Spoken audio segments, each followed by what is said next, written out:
ఒక పోస్ట్ నుండి తీసేసి కొత్త పోస్ట్ అలాట్ చేయకపోతే తాత్కాలికంగా వీఆర్లో ఉంచడం అనేది ఆనవాయితీగా ఉంటుంది అధ్యక్ష.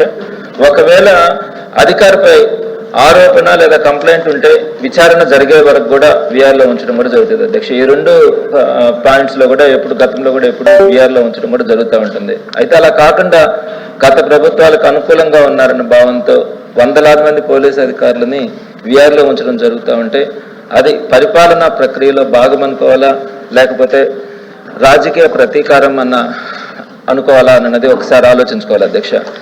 ఒక ప్రభుత్వ ఉద్యోగం రావాలంటే ఎంత కష్టపడాలో మినిస్టర్ గారికి తెలియదు కూడా కాదు అధ్యక్ష. పోలీస్ వ్యవస్థ అనేది ప్రభుత్వ నిర్ణయాలను అనుసరించి అత్యంత ఒత్తిడితో పనిచేసే ఒక వ్యవస్థ అధ్యక్ష. ఇలా సీనియర్ పోలీస్ అధికారులని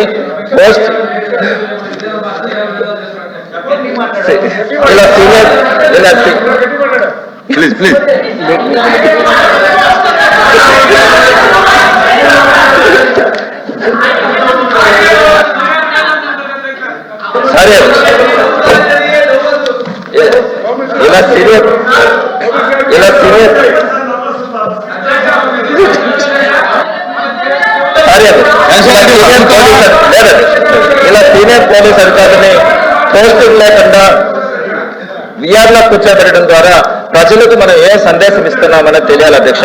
ప్రస్తుతం సుమారు 122 మంది పోలీసు అధికారులని వీఆర్లో ఉంచున్నారు అధ్యక్ష. ఇది న్యాయమని అడుగుతా ఉన్నాను అధ్యక్ష. ఒకవేళ వీఆర్లో ఉన్న సమయంలో కూడా వారు ప్రభుత్వ ఉద్యోగులే, వారికి అన్ని హక్కులు ఉంటాయన్న విషయం కూడా ప్రభుత్వం మర్చిపోకూడదు అధ్యక్ష. కొన్ని బాధాకరమైన విషయాలు అధ్యక్ష.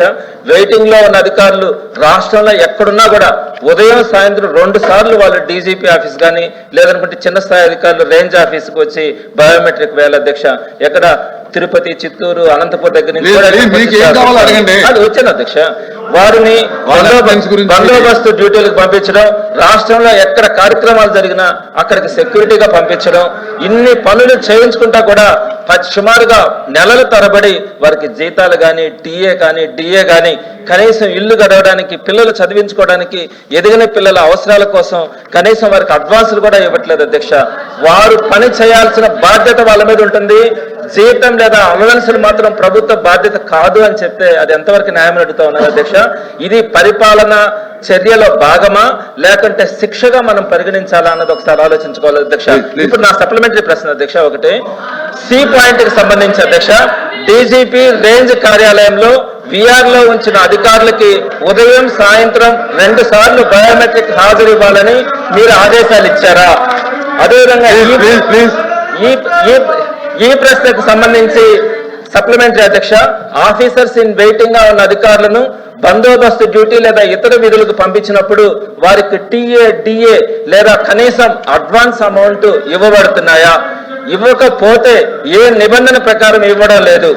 అదేవిధంగా ఆఫీసర్స్ ఇన్ వెయిటింగ్ గా వచ్చిన అధికారుల జీతాలను నిలిపివేయడానికి ఏదైనా సర్వీస్ రూల్ కానీ గవర్నమెంట్ ఆర్డర్ కానీ ఉందా? వాళ్ళ జీతాలు ఆపడానికి ఏదైనా రూల్ ఉందా? అలా జీతాలను నిలిపివేయడం సర్వీస్ రూల్స్ కు విరుద్ధం కాదా? భారత రాజ్యాంగం కల్పించిన హక్కులకు విరుద్ధం కాదా అని నేను మంత్రి గారిని అడుగుతున్నాను.